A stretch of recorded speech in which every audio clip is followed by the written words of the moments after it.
Para sahabat, rasanya aku tidak perlu membeberkan semua pembunuhan yang terjadi secara aneh atas diri para tokoh silat, baik di Jawa maupun di Pulau Andalas. Itu didalangi oleh Datuk Lembah Akhirat. Aku kena tipu dan siasatnya. Satu-satunya cara untuk menebus dosaku adalah dengan bertindak selaku pimpinan kalian untuk menumpas Datuk biadab ini. Aku memiliki sarung tangan penyedot batin. Berarti kekuasaan tertinggi rimba persilatan berada di tanganku. Aku harap kalian menyatakan diri untuk bergabung di bawah pimpinanku. Aku bergabung bersamamu, berseru seseorang disertai berkelebatnya satu bayangan hitam dan tegak di samping Sultan Alam. Orang ini ternyata adalah si nenek Sika Surajelantik. Sika Surajelantik, aku tidak tahu apa yang ada di dalam otak tololmu. Mungkin kau mengira adikku Soto Abang benar-benar akan menjadi raja di Raja Rimba Persilatan karena dia kini memiliki sarung tangan penyodot batin. Terlalu banyak orang tolol di tempat ini. Terlalu banyak pengkhianat. Kalian berdua akan mampus secara mengenaskan. Dari dalam saku pakaian hitamnya, Datuk Lembah Akhirat keluarkan satu gulungan kain putih. Begitu gulungan kain dibuka, terlihatlah sepasang sarung tangan kulit ular yang bentuk dan warnanya sama dengan yang dikenakan Sultan Alam Raju di Bumi. Sultan Alam Raju di Bumi alias Soto Abang tertawa besar melihat Datuk Lembah Akhirat memegang dan mengenakan dua sarung tangan itu. Dengan wajah mengejek, dia berkata, sarung tangan yang kau miliki itu adalah palsu, Soto Agil. Malam tadi aku masuk ke dalam tempat penyimpanan senjata rahasia. Ku ambil sarung tangan asli dari dalam peti besi coklat. Ku ganti dengan yang palsu. Segala kekuatan ada padaku sekarang. Apa kau masih tidak mau mengakui dan tunduk padaku? Atau ingin melawan, minta mampus?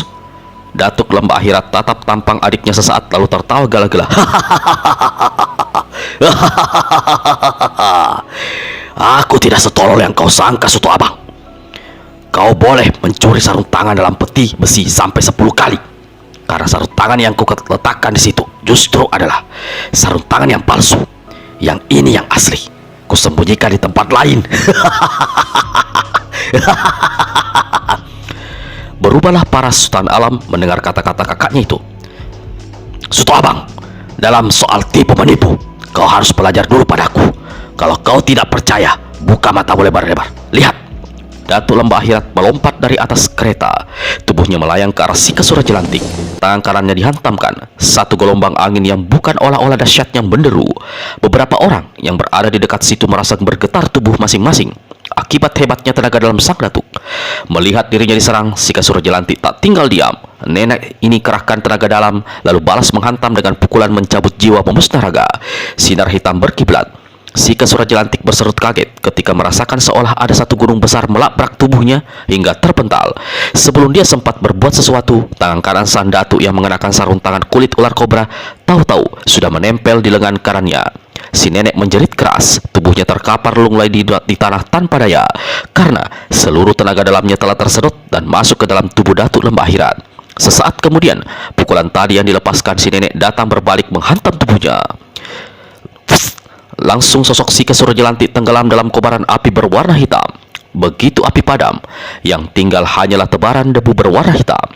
Pucatlah tampang Sultan Alam Raju di Bumi.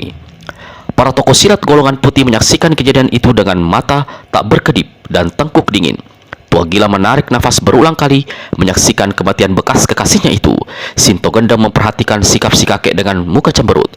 Datuk Lembah Akhirat tertawa gelak-gelak lalu berpaling pada api dan saat ini tengah pandangi sepasang sarung tangan ular yang dikenakan dengan mata melotot. Soto Abang, apa kau masih merasa datuk segala datuk?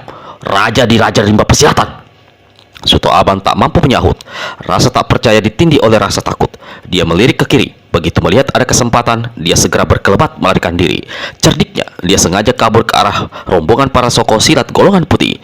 Namun Sultan Alam tidak mampu mengalahkan kecepatan gerakan Datuk Lembah Akhirat yang kini memiliki tenaga dalam sulit diukur.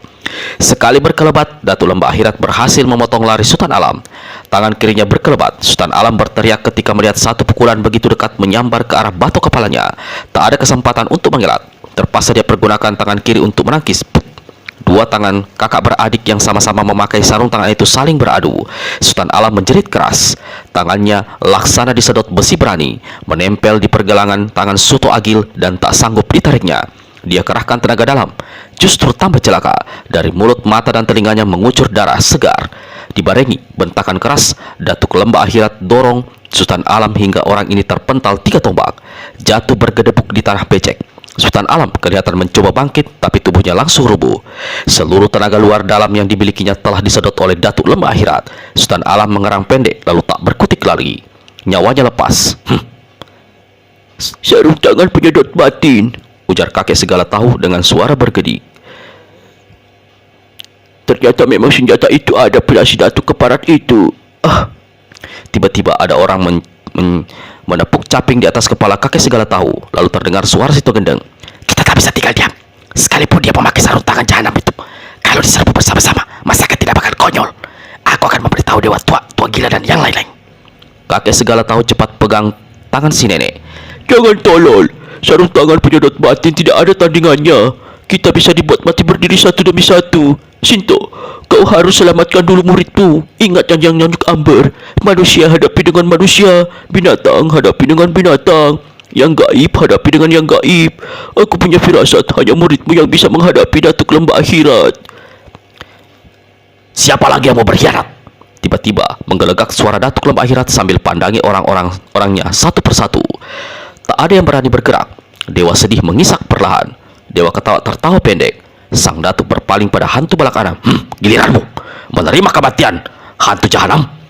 Walau hatinya mendua, namun hantu balak anam tidak tunjukkan rasa takut. Dia mengumbar tawa dan kerahkan tenaga dalam di kepalanya. 12 lubang di mukanya kelihatan memancarkan sinar menggidikan. Inilah ilmu kesaktian yang disebut 12 jalur kematian.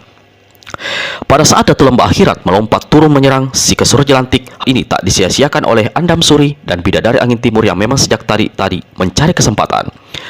Kakak Andam Suri, ini kesempatan yang paling baik bagi kita untuk menolong 2 orang itu. Mudah-mudahan kita berhasil, kata Bidadari Angin Timur.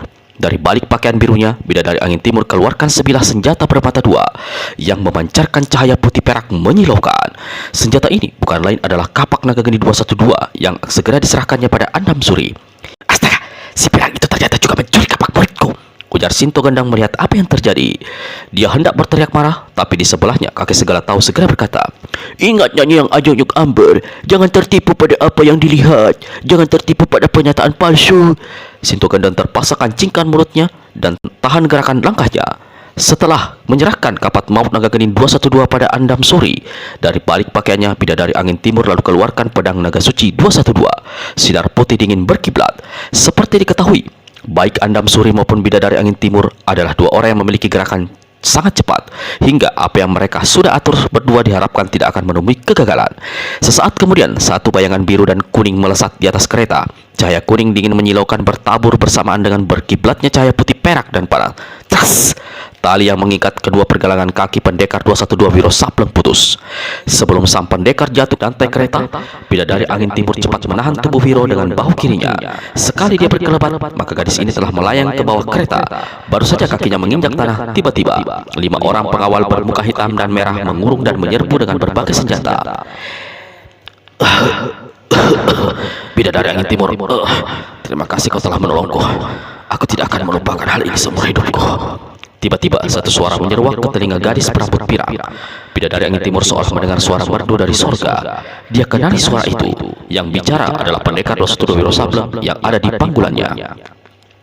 Seolah mendapat satu kekuatan, Bidadari Angin Timur berteriak dahsyat. Pedang naga suci 212 di tangan kanan dikiblatkan. Sinar putih dan hawa dingin bertabur. 5 anak buah Datuk Lembah Akhirat menjerit susul menyusul. Kelimanya tergeletak di tanah dengan tubuh tercabik-cabik mandi darah. Di bagian lain kereta, Andam Suri yang berusaha menolong bujang gila tapak sakti mengalami kesulitan. Dia memang dengan mudah bisa menebas putus ikatan pada tangan dan kaki pemuda gendut itu, lalu melepaskan totokannya. Tapi tidak bisa seperti Bidadari Angin Timur yang enak saja memanggul Wiro. Dia tidak mampu memanggul sosok berbobot lebih dari 150 kaki itu. Tidak ada jalan lain. Tubuh bujang gila tapak sakti didorongnya hingga terjatuh ke tanah. Dia menyusul melompat turun seraya berteriak agar ada yang membantu menyeret bujang gila tapak sakti ke tempat aman. Justru yang datang adalah 4 orang pengawal anak buah Datuk Lembah Akhirat. Andam Suri yang memang sudah gatal tangan untuk menghabisi orang-orang Lembah Akhirat segera putar kapak maut naga geni 212. Sinar putih berkiblat. Suara seperti ratusan tahun mengamuk mengusuk telinga. Hawa panas menghampar. Hanya satu kali gebrakan, Ibu Putih Andin ini berhasil merobohkan keempat pengeroyoknya. Senjata luar biasa, kata Andam Suri dalam hati mengagumi kehebatan kapak mob naga geni 212. Dari samping berkelebat Panji. Dengan bantuan pemuda ini, Andam Suri segera menyeret bujang gila tapak sakti ke tempat aman. Oh, kalian orang-orang hebat. Terima kasih telah menolongku. Tiba-tiba orang yang diseret keluarkan ucapan. Ah, mengapa jelek amat nasibku sampai diperlakukan orang seperti ini. Aduh, panasnya udara. Hai, mana kipasku? Tolong carikan kipasku. Astaga, kopi aku pelukku mana? Gendut, jangan bicara tak karuan, sentak Andam Suri walau dengan suara perlahan. Baru saja dia berkata begitu, tiba-tiba muncullah pemuda berjuluk utusan dari akhirat yang tanpa banyak bicara langsung saja membokong ke arah Andam Suri dengan pukulan gerhana matahari. 3 laris sinar hitam, kuning dan merah melesat menyambar 2 orang yang sedang sibuk menyerek tubuh berat bujang gila tapak sakti. Panji melihat datangnya bahaya berteriak, "Awas, serangan!" Tapi terlambat. Celaka, tamatlah riwayat kita berdua. Apa Sudi mau mati di tangan manusia jahat? Gerak Andam Suri lalu berlutut dan siap menangkis dengan pukulan sakti yang selama ini sanggup menahan pukulan kipas neraka. Namun, apapun pukulan sakti yang dimiliki Andam Suri saat itu sudah sangat terlambat baginya dan Panji untuk selamatkan diri dari bokongan utusan dari akhirat. Bahkan, bujang gila tapak sakti mungkin tidak ketolongan pula jiwanya. Di saat yang sangat genting itu, tiba-tiba ada orang berteriak, "Tiarap!" Panji dan Andam Suri serta-merta jatuhkan diri di kanan kiri bujang gila tapak sakti. Bersamaan dengan itu, satu cahaya terang luar biasa menyambar dari samping, menyapu ke arah pukulan gerhana matahari yang dilepaskan utusan dari akhirat. Tepi barat Telaga Gajah Mungkur bergetar hebat. Ratu Duyung tegak tergonta-gantai, namun dengan cepat bisa menguasai diri. Begitu dia usapkan tangan kiri di atas pakaian di mana tersimpan kitab wasiat malaikat. Cermin bulat dibelintangkan di depan dada, siap penjaga segala kemungkinan. 5 langkah di depan Ratu Duyung, utusan akhirat tegak dengan utusan dari akhirat tegak dengan sekujur tubuh bergeletar. Mukanya seputih kain kafan dan dari segelah bibirnya merembes keluar darah segar. Dadanya berdenyut sakit bukan kepalang. Aliran darah dalam tubuhnya terasa menyentak-nyentak. "Oh, Ratu Duyung!" Pemuda itu hanya sempat berucap pendek. Terhuyung-huyung dia memutar tubuh lalu berkelebat lenyap dalam kegelapan. Ratu Duyung cepat simpan cermin bulatnya kembali lalu bergegas menolong Andam Suri dan Panji. Panji yang sejak tadi merisaukan Anggini berkata, "Kalian berdua harap dengar baik-baik. Aku akan segera menuju ke lembah akhirat mencari Anggini. Kalau ayah atau siapa saja mencariku, katakan jangan bilang kemana aku pergi." "Kau tak bisa pergi sendirian, terlalu berbahaya," melarang Andam Suri. Tapi Panji tidak peduli, terus saja tinggalkan tempat itu. Pemuda itu rupanya sudah jatuh hati pada murid Dewa Tuak," kata Ratu Duyung. Darah batuk lembah akhirat seperti mau muncrat menumbus umbun-umbun ketika mengetahui bagaimana lawan berhasil menyelamatkan pendekar 212 Wiro Sableng dan bujang gila tapak sakti. Apalagi ketika dia berpaling ternyata hantu balak anam tak ada lagi di depannya. Kemarahannya dijatuhkan pada Dewa Sedih dan Dewa Ketawa. "Dua tua bangka tak berguna. Dari tadi kalian diam saja, padahal korban sudah berjatuhan di pihak kita. Kalian menunggu apa lagi?" Dibentak demikian rupa, Dewa Sedih langsung menggerung keras dan meratap panjang dalam keadaan berdiri. Sementara Dewa Ketawa bergoncang-goncang dada dan perut gendutnya menahan tawa. "Kau melihat langit, kau melihat kegelapan, kau melihat gerhana matahari. Tapi apakah kau melihat sekujur tubuhku terikat tak berdaya? Aku malu, aku sedih." "Apa yang terjadi dengan dirimu?" bentak Datuk Lembah Akhirat. "Tanyakan pada matamu, aku malu, hatiku sedih." Datuk Lembah Akhirat dekati kakek itu. Begitu memperhatikan, terkejutlah dia. Sekujur tubuh Dewa Sedih ternyata telah dilibat benang halus berkilat mulai dari bahu sampai ke pergelangan kaki. Ketika dia mengalihkan perhatian pada Dewa Ketawa, kakek gendut di atas kedelai tua ternyata mengalami nasib yang sama, terikat sekujur badannya. Malah keledai tunggangannya dalam keadaan terikat keempat kakinya hingga tak bisa bergerak. "Jahanam!" sumpah Datuk Lembah Akhirat. "Kau melihat tapi kau tidak menolong. Kau memaki tapi tidak bertindak. Hatiku sedih," ratap Dewa Sedih. "Rupanya kau ingin melihat kami jadi patung bego." Dewa Ketawa tertawa gelak-gelak. Datuk Lembah Akhirat menggembor marah. "Aku tahu siapa yang punya pekerjaan. Hanya 2 orang yang memiliki benang laknat seperti ini. Dewa tua dan tua gila." Dia memandang berkeliling mencari-cari. Yang pertama dilihatnya dalam kegelapan adalah Dewa Tua yang saat itu bersama iblis muda Ratu Pesolek siap meninggalkan tempat itu menuju lembah akhirat guna mencari dan menyelamatkan Anggini. Namun baru melangkah beberapa tindak, di depan mereka sosok tinggi besar Datuk Lembah Akhirat telah menghadang dan langsung menghantamkan 2 tangannya. Fus, fus. Dua jalur sinar tiga warna, merah, hitam, dan hijau menderu dahsyat. Inilah kehebatan Datuk Lembah Akhirat. Kalau para pembantunya yang telah tewas hanya memiliki pukulan maut satu warna, maka dia sekaligus menguasai tiga warna. Ah, pukulan mencabut jiwa mustaraga! Teriak Dewa Tua. Dia melompat ke kiri, sedang iblis muda Ratu Pesolek menyingkir ke kanan. Dua pukulan maut lewat menghantam udara kosong, lalu menghajar pohon dan semak belukar di belakang sana.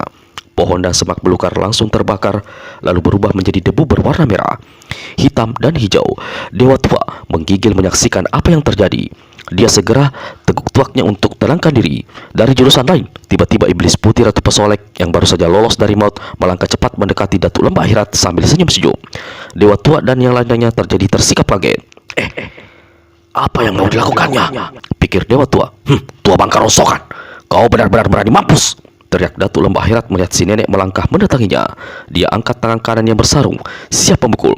Tiba-tiba dia melihat satu keanehan yang membuat matanya membelik besar. Sosok iblis putih Ratu Pesolek berubah menjadi satu sosok gadis cantik bertubuh luar biasa gemuknya, melangkah ke arahnya dalam keadaan bugil. Dadanya yang besar bergoyang-goyang, perutnya yang gebuk bergoncang-goncang. Sepasang pinggul besar berlemak naik turun mengikuti gerakan dua pangkal paha putih dan gembal. Datuk Lembah Akhirat usap kedua matanya. Apa aku tidak bermimpi? Apa aku tidak salah lihat? Dia bertanya pada diri sendiri berulang kali. Inilah kehebatan iblis putih atau iblis muda Ratu Pesolek yang bisa merubah dirinya menjadi perempuan sesuai dengan keinginannya. Datuk Lembah Akhirat mulai tergoda. Nafsu mesumnya berkecamuk tak tertahankan. Tapi tiba-tiba dia ingat pada Buli-Buli alias bujang gila tapak sakti yang telah menipunya. Jangan-jangan orang-orang hendak menipuku lagi, pikir sang Datu. Karenanya begitu gadis gemuk telanjang ini tinggal dua langkah lagi dari hadapannya, Datuk Lembah Akhirat hantamkan tangan kanannya. Iblis muda Ratu Pesolek menjerit keras.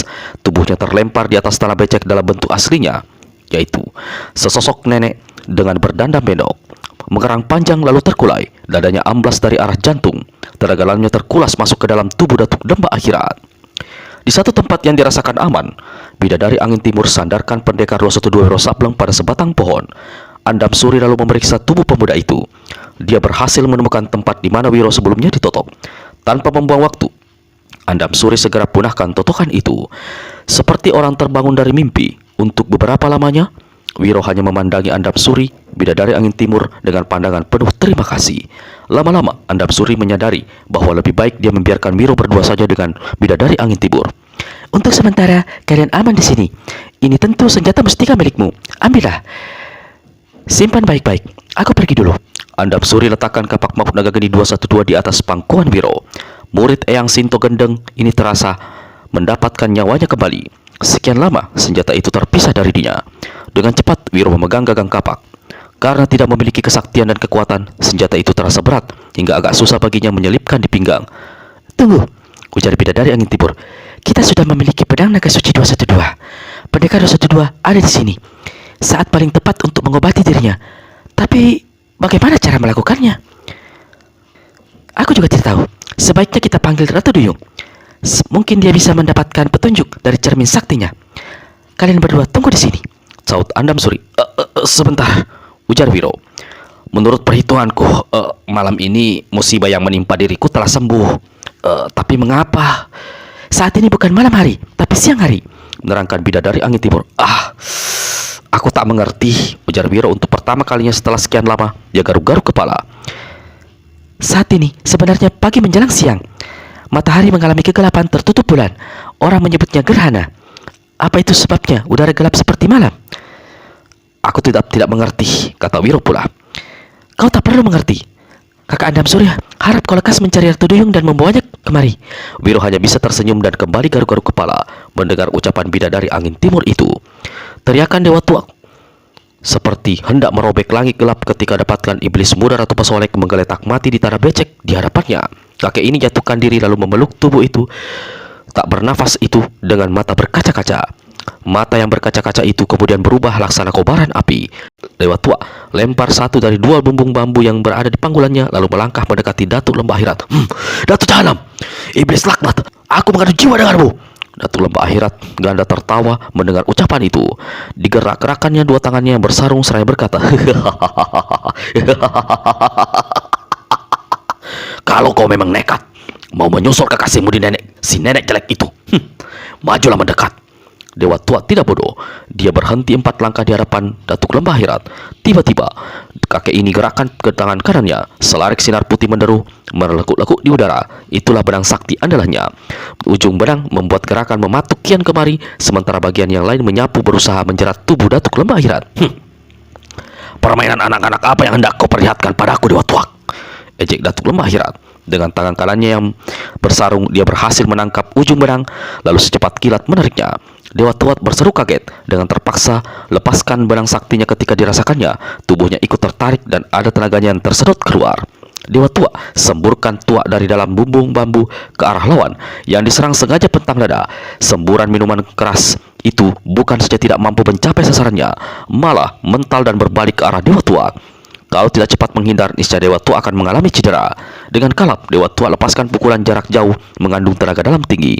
Namun, semua pukulan itu mental kembali oleh kekuatan tenaga dalam Datuk Lembah Akhirat yang bukan main tingginya. Dewa Tua, saatnya aku membalas semua seranganmu, kata Datuk Lembah Akhirat. Lalu tangannya kiri kanan bergerak memukul. Setiap pukulan mengeluarkan daya dorong luar biasa, seolah Dewa Tua berkelahi melawan angin topan yang datang menyapunya. Tokoh silat yang punya nama besar dalam rimba persilatan ini hanya bisa bertahan 3 jurus. Di jurus keempat, dia dalam keadaan terhuyung-huyung. Dia tak mampu menyingkir, selamatkan diri dari satu jotosan yang menghantam ke arah dadanya. Untuk menangkis, percuma saja, karena sarung tangan lawan pasti akan menyedot tenaga dalamnya sampai ludes. Saat itu, terdengar suara berkerontang keras.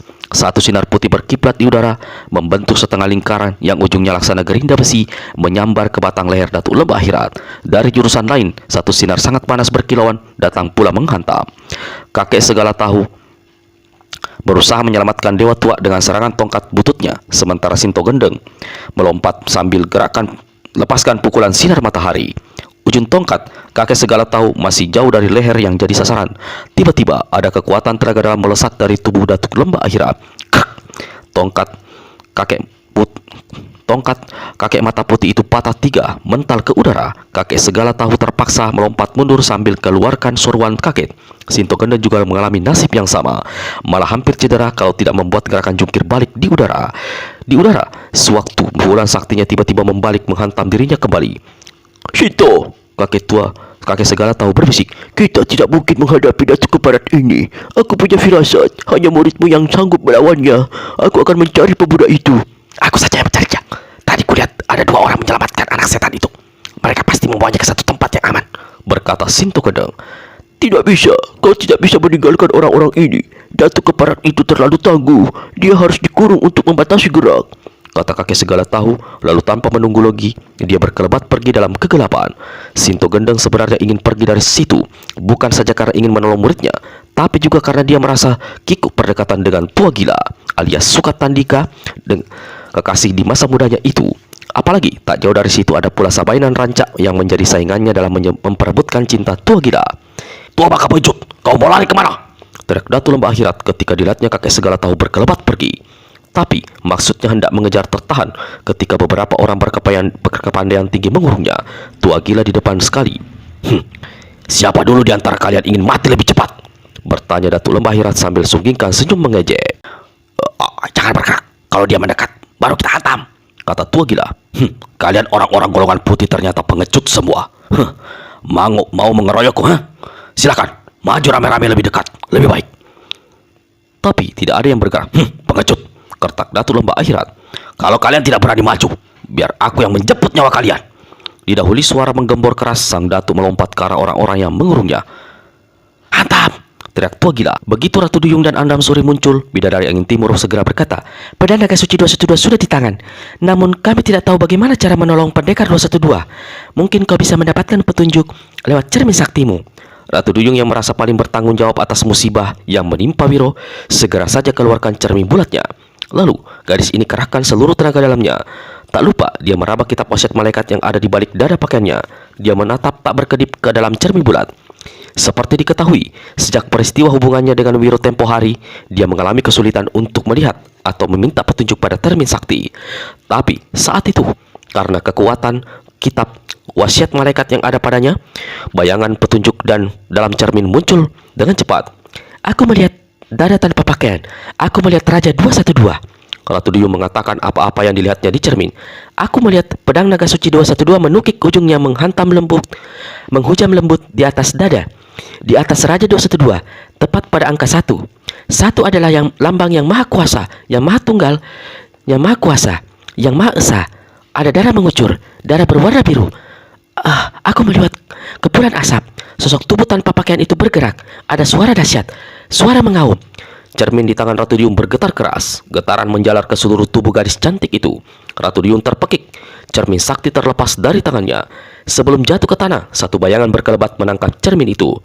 Yang melakukan ternyata adalah kakek segala tahu yang mendadak muncul di tempat itu. Si kakek serahkan cermin bulat pada Ratu Duyung. Aku sempat mendengar sebuah ucapanmu. Lekas lakukan seperti apa yang kau lihat dalam cermin. Siapa yang melakukan? Tanya bidadari angin timur. Walau saat itu dia yang memegang pedang naga suci 212, Ratu Duyung tak berani menjawab. Tiba-tiba, satu bayangan berkelebat dari kegelapan. Biar aku yang melakukan. Kalian beri petunjuk agar tidak salah. Yang datang adalah Putih Andini. Sesaat, bidadari angin timur merasa bimbang. Tapi akhirnya, pedang sakti itu diangsurkannya juga kepada Putih Andini. Cucu tua gila ini pegang gagang pedang sakti dengan kedua tangannya. Ujungnya yang runcing diarahkan ke pertengahan dada pendekar 212 Wiro Sableng yang duduk tersandar di pohon. Tepat di Raja Angka 1, semua orang yang menyaksikan bagaimana tangan gadis yang berjuluk Dewi Payung 7 itu tampak bergetar. Murid Sinto Gendeng sendiri duduk tersandar di pohon laksana dipantek. Tak berani bergerak, bahkan mungkin tak berani bernafas. Mukanya pucat pasi. Tangan kanannya sudah gatal hendak menggaruk kepala. Kalau semua apa yang dilakukan orang-orang ini gagal, celakalah dia. Jangan tegang anakku, kau bisa melakukannya, bisik Andam Suri pada anaknya itu. Seolah mendapat kekuatan, rasa tegang Putih Andini segera lenyap. Dua tangannya menjadi sangat kukuh. Perlahan, hati-hati, tetapi mantap, Putih Andini tusukkan ujung pedang naga suci 212. Hawa dingin luar biasa menyambar dari ujung pedang, menembus masuk melewati kulit, daging, dan tulang dada pendekar 212. Kepulan asap halus menyeruak di permukaan dada sang pendekar. Pada saat itu, sekonyong-konyong sebuah benda hitam menebar bau busuk melesat di udara. Tak, tak, tak, tak. Suara aneh disertai tawa bergelak merobek kesunyian dan kegelapan dan ketegangan di tempat itu. Lalu ada satu sambaran angin amat keras membuat Putih Andini terdorong satu langkah ke samping. Kalau kakek segala tahu tidak cepat mengibaskan caping bambunya, niscaya Putih Andini terjengkang ke tanah. Andam Suri berteriak parah. Kakek segala tahu melintangkan caping di depan dada. Kepala didongakkan. Putih Andini cepat imbangi diri seraya tunjukkan pedang naga suci 212 dalam jurus yang disebut pedang dewa menukik bumi. Dalam kuda-kuda seperti itu, dia bisa membuat 7 gerakan menyerang secara kilat. Pendekar 212 Wiro Sableng yang duduk tersandar di pohon menatap dengan mata mendelik. Nafasnya mendadak jadi turun naik oleh marah dan juga khawatir. Ratu Duyung segera keluarkan cermin sakti yang barusan disimpannya. Sementara bidadari angin timur langsung mengambil kapak maut naga geni 212 yang terselip di pinggang Wiro. Aku pinjam senjatamu. Manusia satu ini sangat berbahaya. Murid Sinto Gendeng hanya bisa anggukkan kepala di hadapan orang-orang itu. Tegak tangan ke bawah, kaki ke atas, jagal iblis makam setan. Sepasang kaki tulangnya tiada henti bergerak-gerak seperti gunting. Tak, tak, tak. Nasib kehidupan manusia dan kematian manusia sudah ditentukan. Tapi aku jagal iblis makam setan bisa merubah semudah membalik telapak tangan. Gadis yang memegang pedang, serahkan senjata itu padaku. Niscaya umurmu panjang dan kuampuni nyawa semua orang yang ada di sini. Dari bawah pohon terdengar suara mendengus lalu tertawa bergelak. Aku sering ketemu malaikat maut, tapi keadaannya tidak buruk dan bau sepertimu. Berdiri saja belum becus. Kalau kencing dalam keadaan seperti itu, kau bisa minum kencingmu sendiri. Semua orang tertegun mendengar ucapan dan gelak tawa itu, karena yang barusan bicara mengejek bukan lain adalah pendekar 212 Wiro Sableng. Jagal iblis makam setan balas tertawa. Pendekar malang, sekian lama hidup tersiksa saat ini, kau sudah bisa jual omongan besar. Sebentar lagi aku akan mengakhiri derita hidupmu dengan mencabut selembar nyawamu. Habis berkata begitu, kakek berkaki tulang ini berpaling pada Putih Andini. Gadis cantik, kau tunggu apa lagi?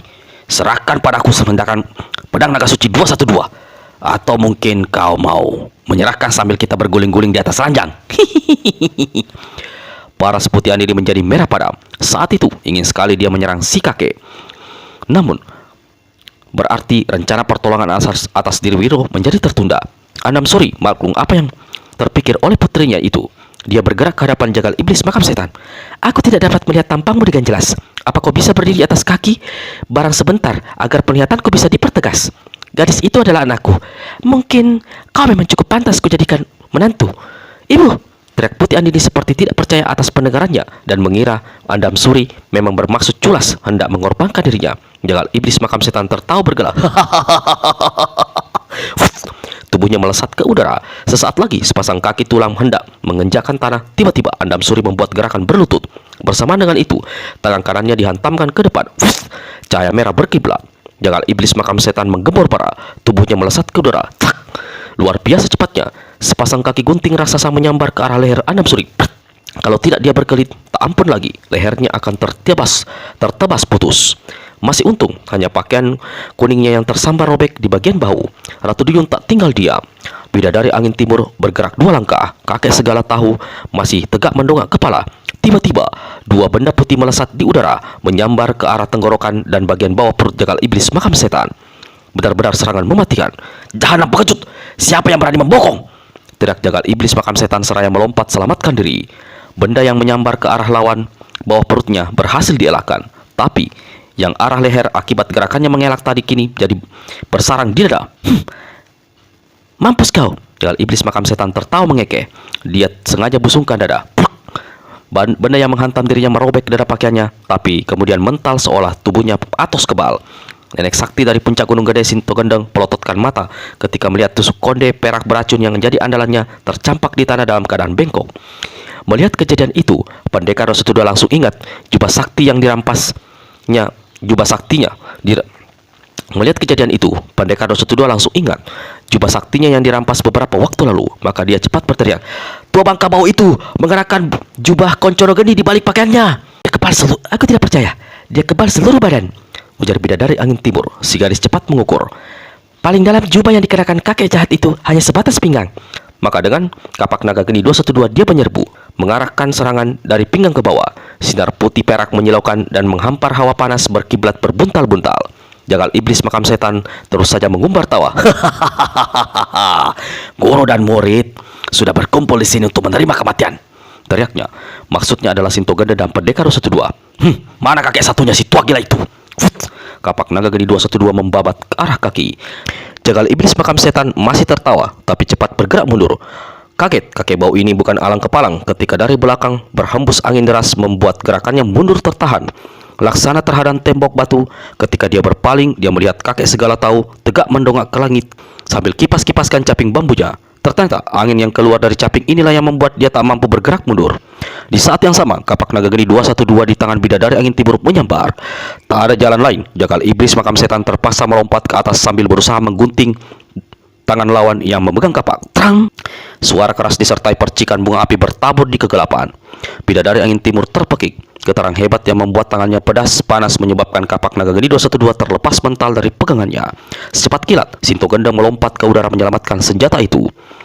Kakek segala tahu kerontangkan kaleng rombengnya. Jagal iblis makam setan begitu percaya akan kehebatan sepasang kaki tulangnya. Namun sekali ini dia kena batunya. Dia meraung keras ketika melayang turun ke tanah. Dia tak sanggup lagi berdiri wajar karena kaki kirinya yang barusan dihantam kapak naga geni 212 kini telah buntung 1 jengkal di bawah lutut. Lelelah nyali manusia satu ini. Di situ ada kakek segala tahu dan Sinto Gendeng. Lalu 2 senjata sakti mandraguna, yakni kapak maut naga geni 212 dan pedang naga suci 212, sulit harus dihadapinya. Belum lagi Ratu Duyung dengan cermin saktinya. Daripada mati konyol, lebih baik kabur saja melarikan diri. Namun semua orang yang ada di situ sudah dapat membaca apa yang ada dalam benak jagal iblis makam setan. Dengan cepat mereka mengurung.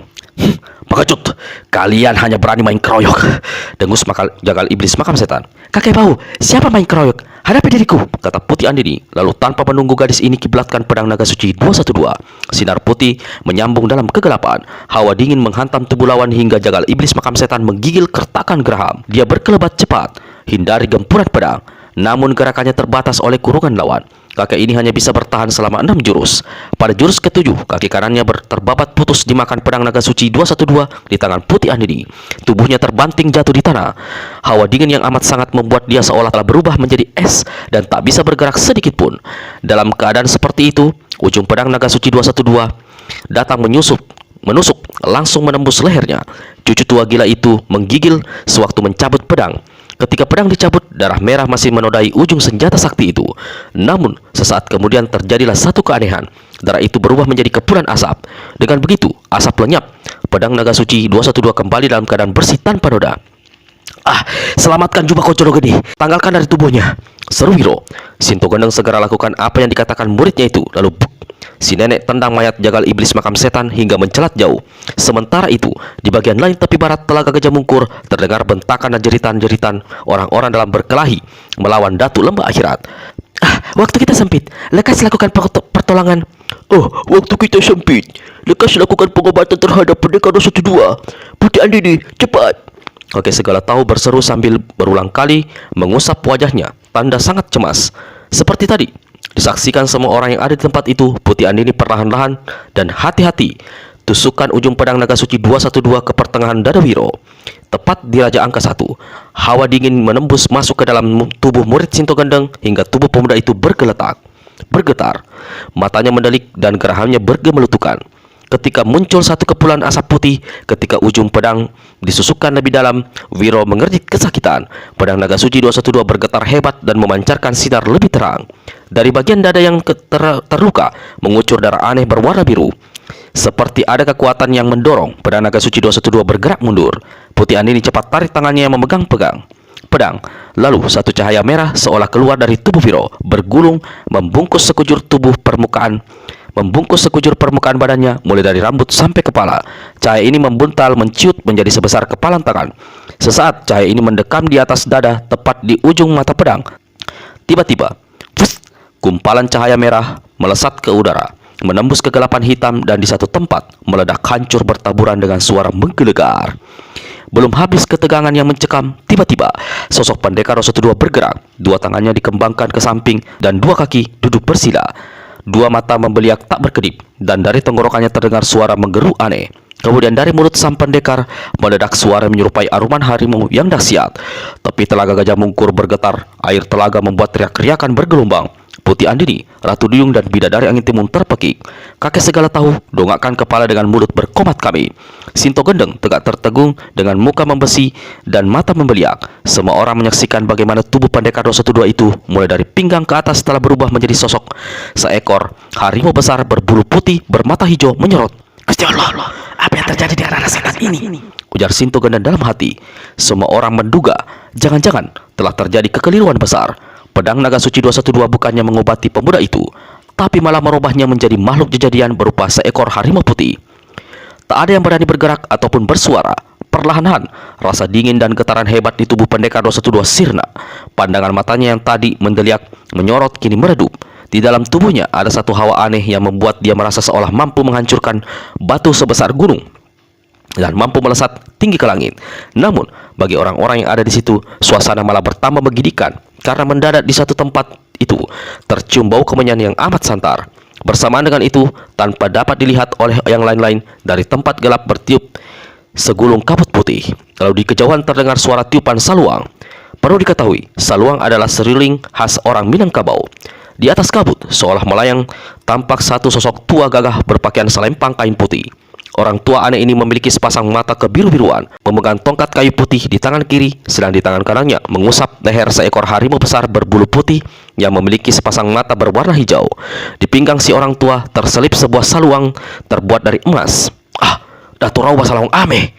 Pendekar 212 berucap begitu mengenali siapa adanya orang tua di dalam kabut. Datuk Rauh Mato Ijo. Wiro juga segera mengenali harimau di samping si orang tua. Dia segera membungkuk menghormat. Datuk Rauh Basaluang Ame kedipkan matanya, sedang Datuk Rauh Babata Hijau mengaum dahsyat, membuat semua orang yang ada di situ kembali tersentak kaget dan mundur. Harimau besar itu bergerak mendekati Wiro lalu jilati muka pemuda itu. Mengenai Datuk Rauh Basaluang Ame, harap baca serial Wiro Sableng berjudul Muslihat Para Iblis. Ada di channel ini. Terdiri dari 8 episode.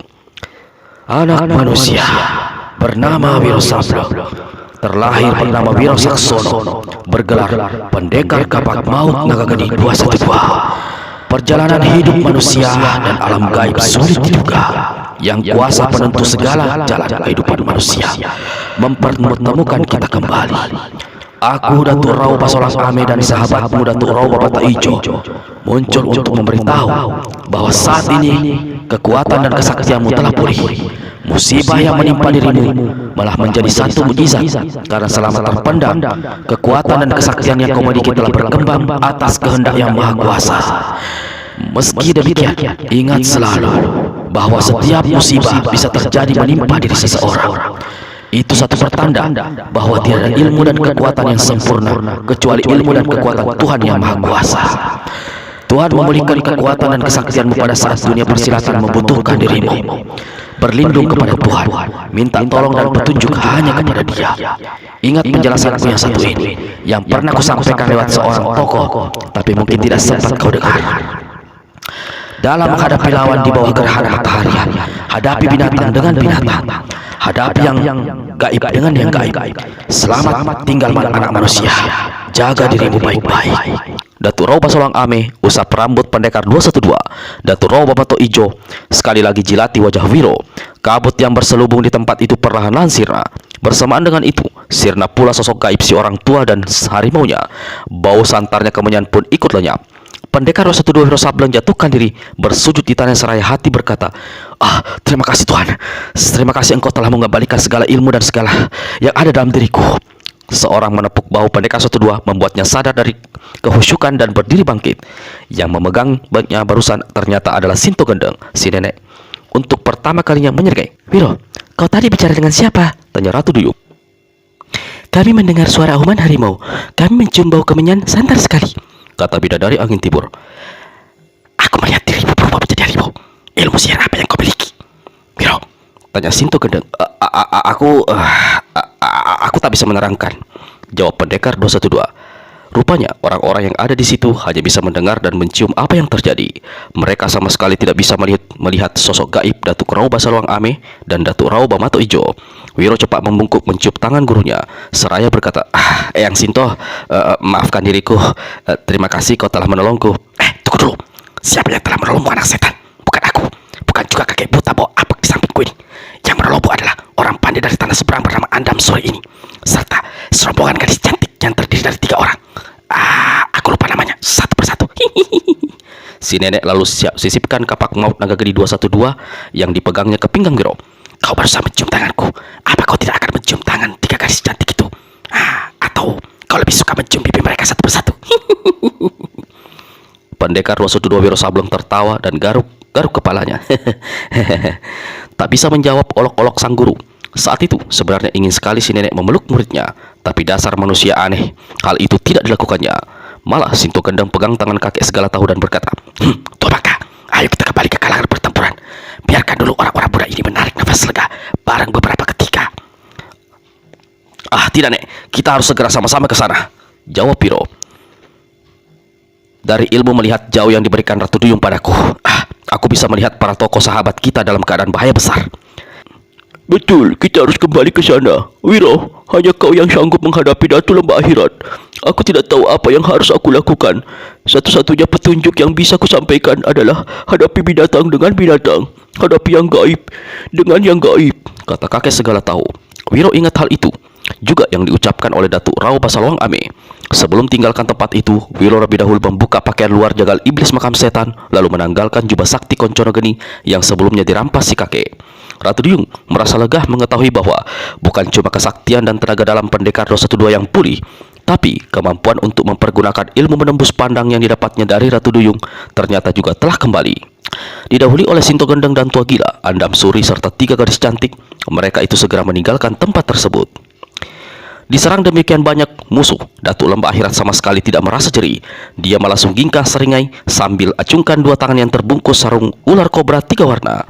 Kematian iblis putih Ratu Pesolek kekasihnya membuat Dewa Tuak adalah orang yang paling ingin membunuh Datuk Lembah Akhirat saat itu. Apalagi diketahuinya Anggini berada dalam sekapan sang Datu. Dia membuat lompatan setinggi 1 tombak. Dari mulutnya menyembur tuak harum yang sanggup menjebol tembus batu. Lalu tangannya lepaskan pukulan sakti yang jarang dikeluarkannya, yakni 7 sinar pelangi. 7 sinar menggidikan menyapu ke arah Datuk Lembah Akhirat. Di sebelah Dewa Tuak, setelah meninggalkan sabenan rancak di satu tempat yang aman, Tua Gila lancarkan 1 serangan tangan kosong jarak jauh mengandung tenaga dalam tinggi. Bululani datang dari jurusan lain, melepas pukulan memancarkan asap hitam bergulung-gulung. Si bocah naga kuning dengan kegesitan luar biasa berusaha susupkan pukulan bertenaga dalam tinggi dan memancarkan sinar biru ke punggung lawan. Setan ngompol tak tinggal diam. Walau sambil terkencing-kencing, kakek ini juga ikut berebut pahala, kirimkan serangan mematikan.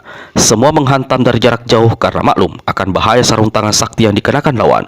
Satu dentuman laksana hendak merobohkan langit gelap menggeledak di tepi barat Telaga Gajah Mungkur itu ketika sekian banyak pukulan sakti mengandung tenaga dalam tinggi beradu dahsyat dengan tenaga dalam Datuk Lembah Akhirat yang sukar dijajaki kehebatannya.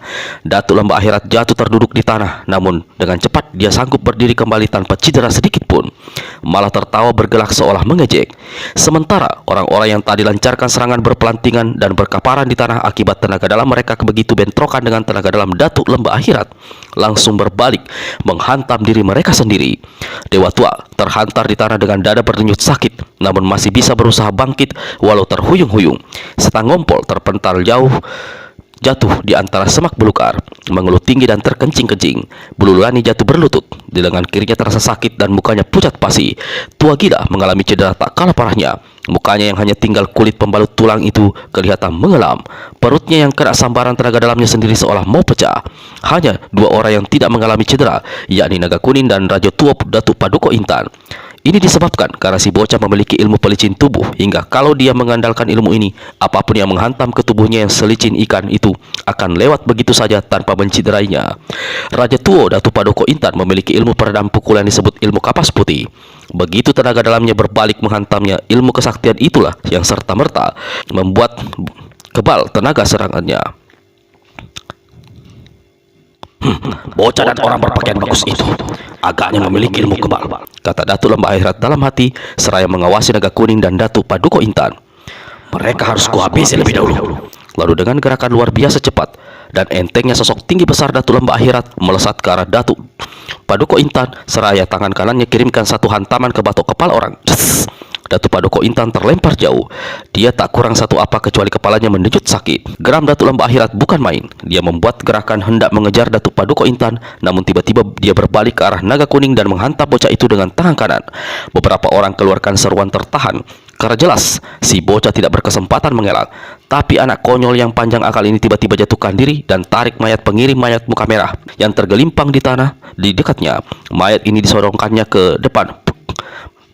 Dada pengirim mayat muka merah hancur mengerikan.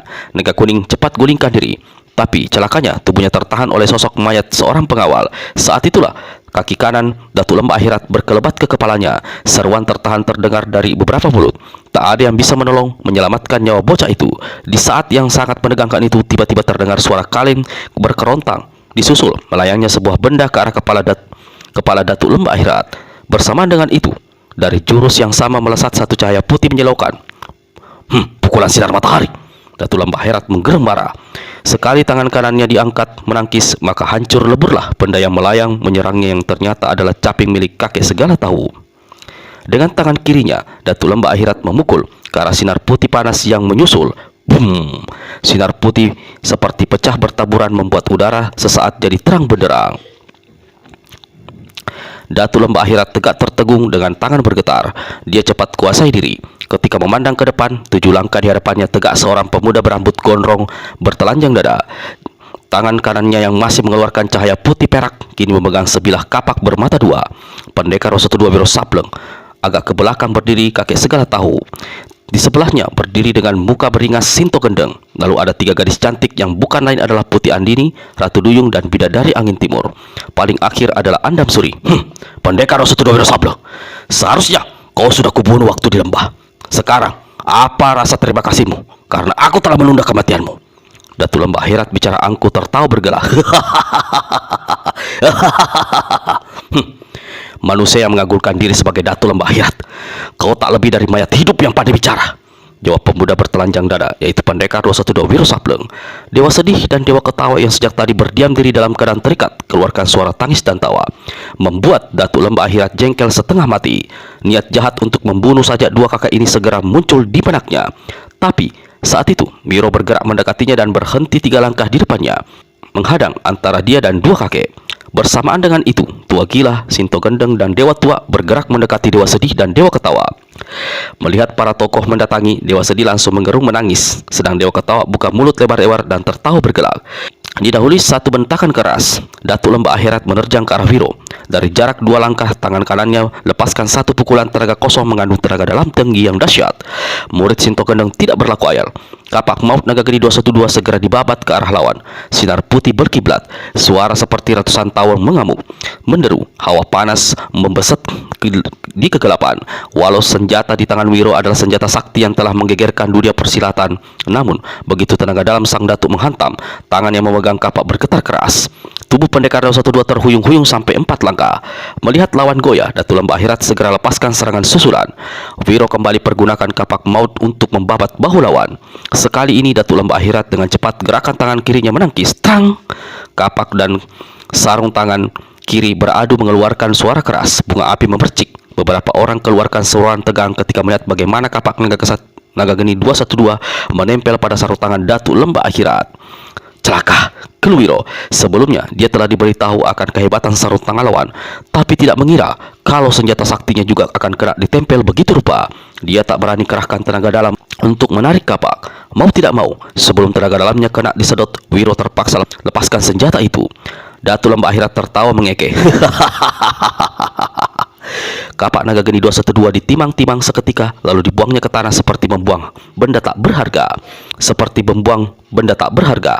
Walaupun kemudian si bocah naga kuning dengan cepat berhasil mengambil senjata itu, namun menyaksikan kapak sakti warisannya itu dibuang seolah sampah saja, Sinto Gendeng memaki habis-habisan. "Wiro, pergunakan pedang ini!" teriak Putih Andini, siap hendak melemparkan pedang naga suci 212, tapi cepat dicegah oleh kakek segala tahu, karena kalau pedang itu juga sampai jatuh ke tangan Datuk Lembah Akhirat, bertambah celakalah mereka. Pendekar 212! Tiba-tiba Datuk Lembah Akhirat berkata dengan suara lantang, "Bagaimana kalau kita membuat perjanjian? Aku ampuni selembar nyawamu. Kau boleh bergabung denganku, juga boleh membawa 3 gadis cantik itu ke Lembah Akhirat." Datuk Jahanam. "Oh, Datuk Jahanam, apa kau juga akan mengajak aku ke lembah?" Tiba-tiba ada suara bertanya, disusul suara tertawa hahaha. Ketika berpaling melihat siapa orang yang barusan berkata, menggeramlah Datuk Lembah Akhirat. Orang itu adalah si gendut bujang gila tapak sakti yang berjalan mendekat lalu berhenti 8 langkah di hadapan sang datuk. Saat itu dia masih mengenakan pakaian perempuan biru panjang robek-robek, benjat-benjut, bercelemongan bedak dan darah. Melihat bujang gila tapak sakti, Dewa Ketawa langsung tertawa terpingkal-pingkal. Sebaliknya, Dewa Sedih menangis melolong-lolong.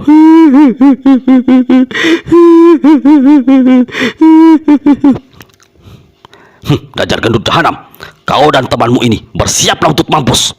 teriak Datuk Lembah Akhirat marah sekali, lalu hantamkan tangan kiri kanan membagi serangan ke arah Wiro dan bujang gila tapak sakti. Yang diserang tak tinggal diam. Bujang gila tapak sakti gosokkan kedua tangannya, asap putih mengepul. Ketika 2 tangannya didorong, maka menderulah hawa luar biasa dinginnya. Semua orang yang ada di tempat itu tampak menggigil.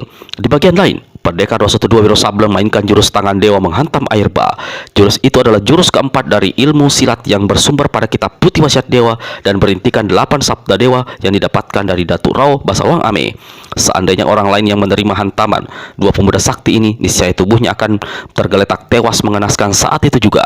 Namun Datuk Lembah Akhirat seolah tidak merasakan apa-apa karena tenaga dalamnya yang sangat tinggi mampu melindungi dirinya.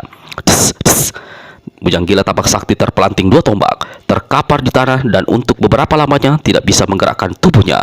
Sekujur badannya seolah lumpuh, dadanya menyesak sakit. Hal yang sama terjadi pula dengan murid Sinto Gendeng. Pemuda ini terpental 2 tombak, jatuh terduduk di tanah dengan dada dan kepala berdenyut sakit. Dari sela mulutnya mengalir darah, pertanda pemuda ini mengalami cedera di sebelah dalam. Melihat kejadian itu, Ratu Duyung, Bidadari Angin Timur, dan Putih Andini berteriak marah. Walau tadi dilarang oleh kakek segala tahu, ketiganya segera menyerbu. Putih Andini yang memegang pedang berada paling depan. Sinar putih membersihkan hawa dingin berkiblat ketika pedang naga suci 212 dibebatkan ke arah Datuk Lembah Akhirat. Yang diserang tertawa mengejek. "Gadis-gadis cantik, majulah lebih dekat, biar ku remas tubuh bontok kalian." Tangan kanan Datuk Lembah Akhirat berkelebak berusaha menyentuh pedang. Tapi Putih Andini tidak bodoh, tubuhnya melesat ke udara setinggi 1 tombak. "Makan pedangku!" teriak si gadis. Pedang sakti membacok ke arah batok kepala Datuk Lembah Akhirat. Cepat luar biasa. Sambil membungkuk, sang datuk palangkan tangan kirinya di atas kepalanya, lalu tangan kanannya menyusup ke depan meraba dada Putih Andini. Tang! Pedang dan sarung tangan yang membungkus tangan kiri Datuk Lembah Akhirat beradu keras memercipkan bunga api. Bersamaan dengan itu terdengar pekik Putih Andini, tubuhnya tertarik ke depan. Lepaskan pedang! Teriak tua gila karena pasti lewat pedang yang menempel di tangan kirinya, Datuk Lembah Akhirat hendak menyedot tenaga dalam si gadis. Mendengar teriakan itu, Putih Andini segera lepaskan genggamannya di gagang pedang. Dengan muka pucat, gadis ini melompat menjauhi lawan sambil pegangi dada tadi yang kena diraba. Dengan muka pucat, gadis ini melompat menjauhi lawan sambil pegangi dadanya yang tadi kena diraba. Mukanya merah padam, amarahnya menggelegak. Tapi yang paling marah adalah Andam Suri, ibu Putih Andini. Sambil berteriak marah, perempuan ini menggebrak ke arah sang datuk. "Datuk Basum, kurang ajar!" Datuk saat itu, Datuk Lembah Akhirat tengah berdiri dengan darah terkesigap melihat bagaimana hantaman pedang naga suci 212 yang kini menempel di tangannya mampu membuat robek sarung tangan kobra sakti di tangan kiri. Jahanam! Rutuk Datuk Lembah Akhirat. Pedang naga suci 212 ditarik dengan tangan kanan, lalu dia cepat palingkan diri menghadapi serangan Andam Suri berupa dua larik sinar merah. Sang datuk pergunakan pedang sakti itu untuk menangkis serangan lawan. Sinar putih dan hawa dingin menderu. Dua larik sinar merah serangan Andam Suri punah. Andam Suri sendiri terjajar beberapa langkah ke belakang sambil mengerik kesakitan. Dua tangannya laksana lumpuh karena hantaman tenaga dalam lawan. Dalam keadaan tak berdaya seperti itu, Datuk Lembah Akhirat melompat seraya lemparkan pedang naga suci 212. Sebenarnya sang datuk ingin terus memegang pedang sakti itu, namun dia merasa ada satu hawa aneh yang membuat tangannya jadi bergetar dan aliran darahnya tidak karuan. "Ibu!" teriak Putih Andini. Beberapa orang jadi ikut mengeluarkan seruan tertahan. Sang kakek segala tahu hantamkan tangan kiri. Dewa tua lemparkan bumbung bambunya. Ratu Duyung berusaha keluarkan cermin saktinya, namun semua gerak pertolongan kalah cepat dengan melesatnya pedang sakti. Dalam keadaan tak berdaya itu, karena dua tangannya seolah lumpuh, Andam Suri tak mungkin lagi diselamatkan. "Logam suci adalah sahabat logam murni. Tuhan pemegang segala kuasa, Tuhan penolong maha agung." Tiba-tiba ada orang berteriak. Satu bayangan hijau berkelebat menyusul melesatnya sebuah benda berbulat berwarna kuning. Tang! Dengan badan pedang sakti, bunga api putih dan kuning menerangi tempat itu. Benda bulat dan pedang naga suci 212 melayang jatuh ke tanah. Untuk beberapa lamanya, benda bulat itu berputar siram di tanah menebar cahaya kuning terang sekali. Ketika putarannya berhenti, ternyata benda itu adalah tempat sirih terbuat dari emas murni. Sungguh luar biasa. Walau tadi terjadi bentrokan keras dengan pedang sakti, lalu melayang jatuh dan berputar seperti gasing, namun beberapa lembar sirih pinan tembakau kapur sirih tetap utuh berada di dalam tempat sirih emas itu. Sementara itu, pedang naga suci 212 begitu jatuh ke tanah secara ajaib, bergulung lalu bergelinding ke arah Putih Andini. Baik pedang maupun tempat sirih sama-sama tidak mengalami kerusakan sedikit pun. Semua mata diarahkan pada Raja Tua Datuk Paduka Intan. Dia adalah pemilik tempat sirih emas itu. Dia pula yang telah melemparkan senjata itu untuk menyelamatkan Andam Suri, istrinya sendiri, yang dulu pernah disia-siakannya. Datuk Paduka Intan melangkah tundukkan kepala. Dia tak berani menoleh ke arah Andam Suri yang memandangnya dengan berbagai perasaan. Setelah mengambil tempat sirihnya, dia kembali berlindung di tempat gelap. Tapi Datuk Lembah Akhirat cepat menghadangnya, langsung menyerang dengan jotosan jarak pendek mematikan. Berkali-kali Datuk Lembah Akhirat menghantam, namun pukulannya seolah-olah tidak bisa sampai. Tinjunya seperti masuk ke dalam satu benda lembut yang memiliki daya kebal hingga tangannya terdorong. Di lain pihak, walau ilmu kapas putih yang dimilikinya sanggup melindungi dirinya, namun getaran-getaran tenaga dalam yang hebat dari Datuk Lembah Akhirat membuat Datuk Paduka Intan lama-lama terpaksa mundur terus. Tubuh dan kepalanya yang dihajar terus-terusan, walau tidak kena, namun mulai mendejut sakit. "Datuk Jahanam, urusan kita belum selesai." Dari samping, menderu angin keras membuat Datuk Lembah Akhirat sesaat terhuyung. Tapi begitu dia sapukan tangannya, maka angin yang menyerang langsung amblas. Di depan sana, pendekar 212 Wiro Sableng tegak tergonta-gantai. Pendekar gablek, kau lagi benar-benar sudah bosan hidup rupanya," teriak Datuk Lembah Akhirat ketika mengetahui siapa yang berusaha menyerangnya. Tanpa banyak bicara lagi, manusia tinggi besar ini segera menyergap, lancarkan serangan-serangan yang sengaja dilakukan dalam jarak pendek. Dia bukan saja ingin melumatkan lawan, tapi juga berniat untuk menyedot tenaga dalam yang dimiliki pendekar 212. Untuk menghadapi serangan lawan cepat, ganas dan mengandung tenaga dalam yang sangat tinggi, murid Sinto Gendeng keluarkan jurus-jurus ilmu silat orang gila yang didapatnya dari Tua Gila. Menyaksikan ilmu silatnya dimainkan Wiro, Tua Gila jadi leletkan lidah, karena jika dia sendiri melakukan, tidaklah akan sehebat kemampuan pemuda itu. Wiro berkelebat kian kemari dalam gerakan aneh seperti orang mabok atau kesurupan. Sesekali dia kelihatan seperti hendak tersandung atau terpeleset. Mulutnya menyunggingkan senyum mengejek yang membuat panas hati Datuk Lembah Akhirat. Kalau ilmu silat orang gila dipergunakannya untuk bertahan, maka untuk menyerang Pendekar 212 mainkan 6 jurus inti kekuatan dewa, yaitu ilmu silat yang dipelajarinya dalam kitab putih Wasiat Dewa. Berturut-turut dia menghantam lawan dengan jurus-jurus tangan dewa menghantam matahari, tangan dewa menghantam batu karang, tangan dewa menghantam rembulan, tangan dewa menghantam api, dan tangan dewa menghantam tanah. Namun lawan benar-benar tangguh.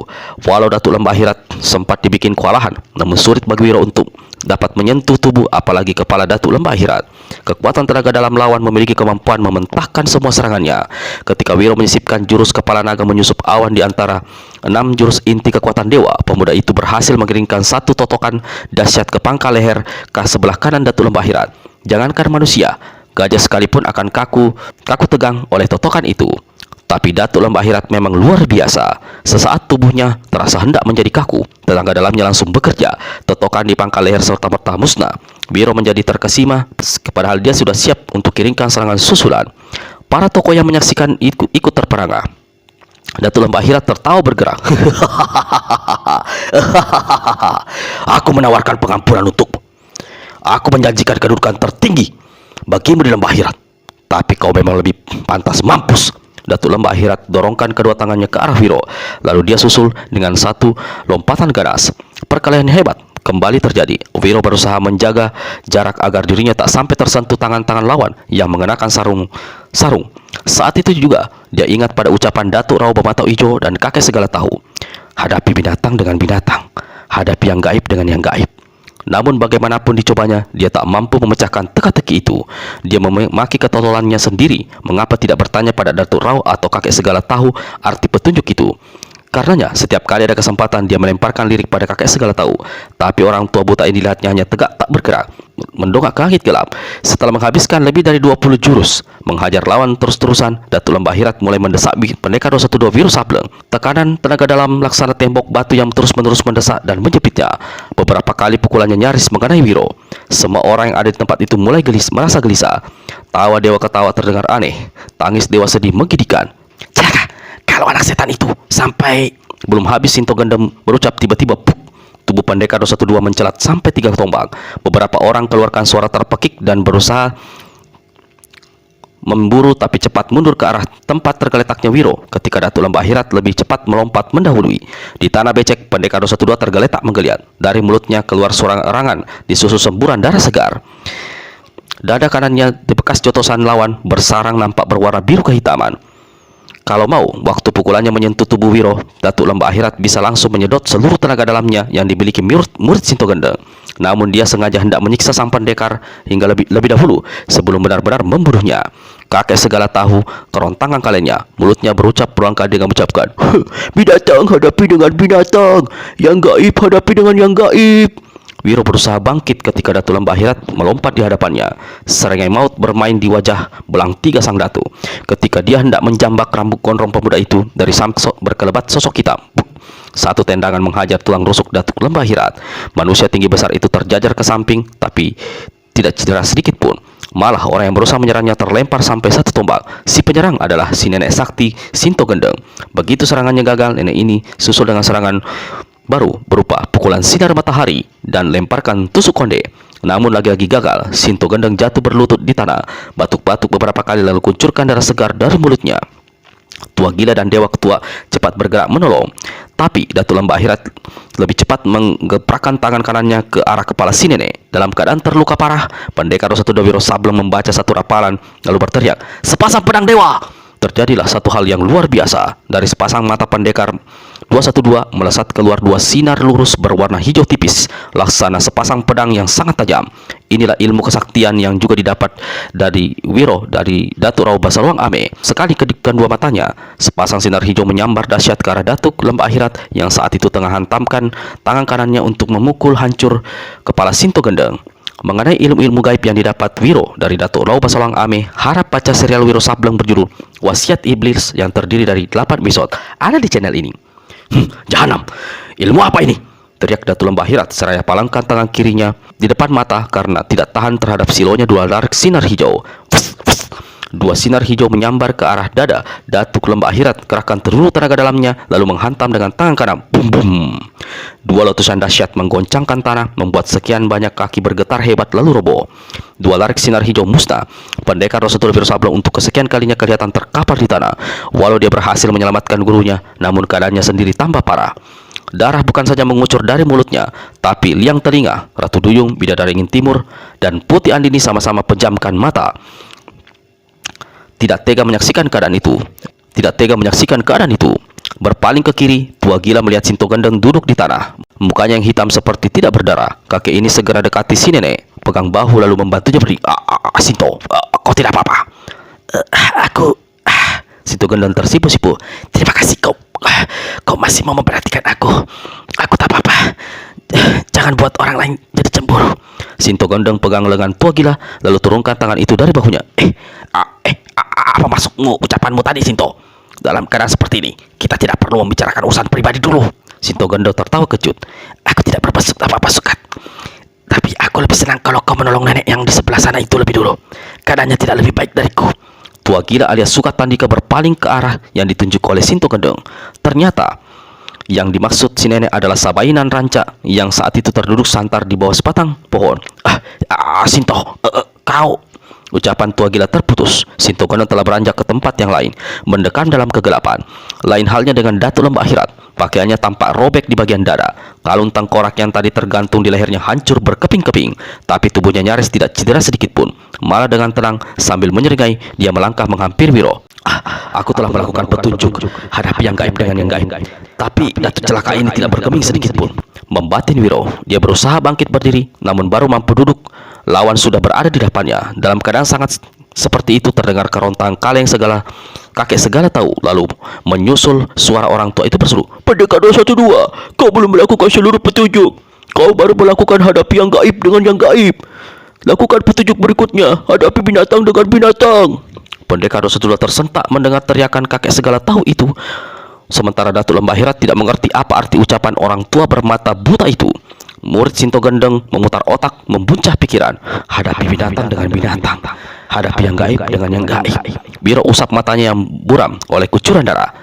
Sarung tangan Datuk Keparat itu terbuat dari kulit ular. Kulit binatang. Hadapi binatang dengan binatang. Binatang apa yang aku miliki? Wiro bertanya-tanya dalam hati. Datuk Lembah Akhirat semakin dekat. Tuhan, beri aku petunjuk. Datuk Rauh, apa kau berada di dekatku? Wiro membatin pada saat kaki kanan sang Datuk Akhirat meluncur ke arah kepalanya. Sejengkal lagi tendangan itu akan menghantam pecah kepalanya. Tiba-tiba Wiro jatuhkan diri dan berteriak keras. Sambil berguling di tanah menjauhi lawan yang kembali mencoba mengejarnya, Pendekar 212 telapak tangan kanannya. Sesaat itu juga pada permukaan telapak tangan Wiro muncul gambar harimau putih bermata hijau. Datuk Rauh bermata hijau, seru Wiro. Satu auman keras menggelegar seperti mau membongkar tepi telaga barat Gajah Mungkur. Di tangan kanan Pendekar 212 kini ada satu kekuatan sakti bernama Pukulan Harimau Dewa.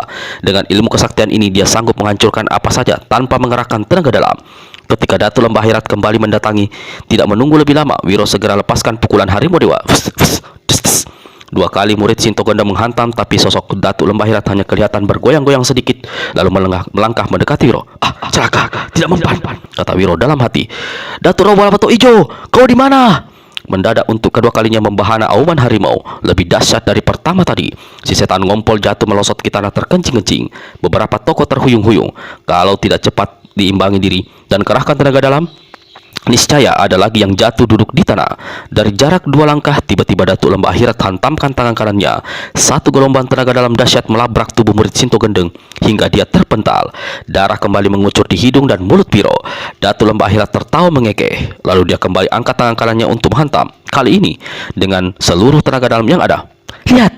Datuk Duyung mendadak berteriak keras seraya menunjuk ke arah Wiro. Astaga, anak setan itu, apa yang terjadi dengan dirinya? Seru Sinto Gendeng. Saat itu, tubuh Pendekar 212 Wiro Sableng tiba-tiba lenyap dan berubah menjadi sosok seekor harimau besar berbulu putih. Sepasang matanya yang hijau pekat menyorotkan sinar menggidikan mengarah pada Datuk Lembah Akhirat. Inilah Datuk Rauh Bermata Ijo, harimau peliharaan Datuk Rauh Basolwang Ame yang telah memberi banyak ilmu kesaktian pada Pendekar 212 Wiro Sableng. Diam-diam, Datuk Lembah Akhirat jadi bergidik juga menyaksikan hal itu. Pendekar 212, kau boleh berubah menjadi harimau kepala 10, tapi nyawamu tetap satu dan akan amblas di tanganku. Datuk Lembah Akhirat menyergap ke depan seraya melancarkan satu jotosan ke arah kepala harimau putih itu. Binatang itu menggereng dahsyat. Dua kaki depannya melesat ke arah muka Datuk Lembah Akhirat yang diserang berseru kaget, cepat melompat mundur lalu membungkukkan seraya menjotos dada harimau. Buk! Harimau putih besar terjajar ke belakang, mengaum keras. Ketika binatang ini hendak mencengkeram sang datuk, bergerak terlebih dahulu. Dua tangan terbungkus sarung tangan penyedot batin menyambar laksana kilat, mencengkeram dan mencekik leher harimau putih. Untuk beberapa saat, harimau bernama Datuk Rau Bermata Ijo itu tampak tidak berdaya. Datuk Lembah Akhirat tertawa mengeke, siap menguras dan menyedot apapun kekuatan yang ada dalam tubuh harimau. Namun sang datuk tersentak kaget ketika melihat dua sinar yang ada di mata harimau itu mendadak melesat menyambar ke arahnya. Dia terpaksa lepaskan cekikannya dan selamatkan diri. Begitu dua sinar lewat, Datuk Lembah Akhirat cepat cengkeramkan dua tangannya ke kepala harimau sekaligus menutupi dua mata hijau yang berbahaya itu. Dua sarung tangan sakti kembali mengeluarkan hawa aneh yang sanggup menyedot. Datuk Rau mengaum berulang kali. Empat kakinya menjelajang-lejang, ekornya memukul kian kemari. Sampai saat itu sosok Wiro tidak kelihatan. Semua orang menyaksikan apa yang terjadi dengan penuh cemas. Semua mata melotot, tak berkedip. Semua hati tercekat pekat ketika melihat bagaimana sosok harimau putih yang tadi seolah-olah menyelubungi tubuh Wiro kini secara aneh dan perlahan-lahan terbetot keluar. Sedikit demi sedikit kelihatan sosok Wiro, kaki, mula-mula ke atas pinggang, terus ke atas pinggang, dada dan akhirnya utus sampai ke kepala. Bersamaan dengan keluarnya sosok harimau dari tubuh Wiro, pemuda itu jatuh mukanya pucat pasi laksana mayat. Beberapa orang hendak bergerak mendekatinya tapi mendekatinya dicegat oleh kakek segala tahu. Wiro duduk bersila pejamkan mata, sekujur tubuhnya ditutup kabut tipis yang dari mana ketahui entah dari mana datangnya. Datuk Mata Hijau mengaum keluar dari tubuh Wiro, ini binatang gaib ini langsung menyergap Datuk hingga manusia tinggi besar itu jatuh terlentang. Ia mencoba memukul kepala harimau binatang itu lebih dulu merobek wajahnya. Lembah Akhirat menjerit setinggi langit yang hancur akibat cakaran sambil menahan sakit. Datuk Lembah Akhirat berusaha mencekik leher Datuk Rau Bermata Ijo untuk melumpuhkan lawan dengan jalan menyedot. Namun kali ini sang harimau lebih dahulu menghujamkan gigi-giginya yang besar menggigit dua tangan sang datuk yang terbungkus sarung tangan ular sakti. Datuk Lembah Akhirat berteriak setinggi langit ketika sarung tangan penyedot batin lepas bersama kutungan jari-jari tangannya. Ketika sarung tangan terlihat sepasang tangan tidak lagi memiliki sepotong jari pun. Darah mengucur deras dari dua tangan Lembah Akhirat menjerit. Tubuhnya masih bisa berdiri, berguncang-guncang tapi berhuyung-huyung kian kemari. Mukanya yang hancur mengepulkan asap aneh lalu berubah menjadi sehitam jelaga. Tidak hanya sampai di situ, karena sebagian kepala Datuk Lembah Akhirat hancur meleleh. Ini terus merambat ke ujung dan berakhirnya yang tidak ikut tumer adalah batu tiga warna yang menjadi sumber ilmu mencabut jiwa memusnahkan. Beberapa orang menarik nafas lega. Datuk Rau Bermata Ijo mengaum keras.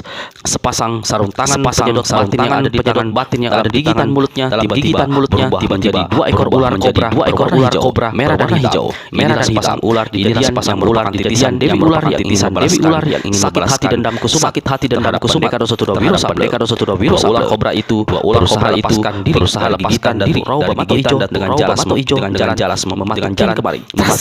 Datuk Rau Bermata Ijo menggigit putus dua leher ular lalu mencamparkannya di tanah.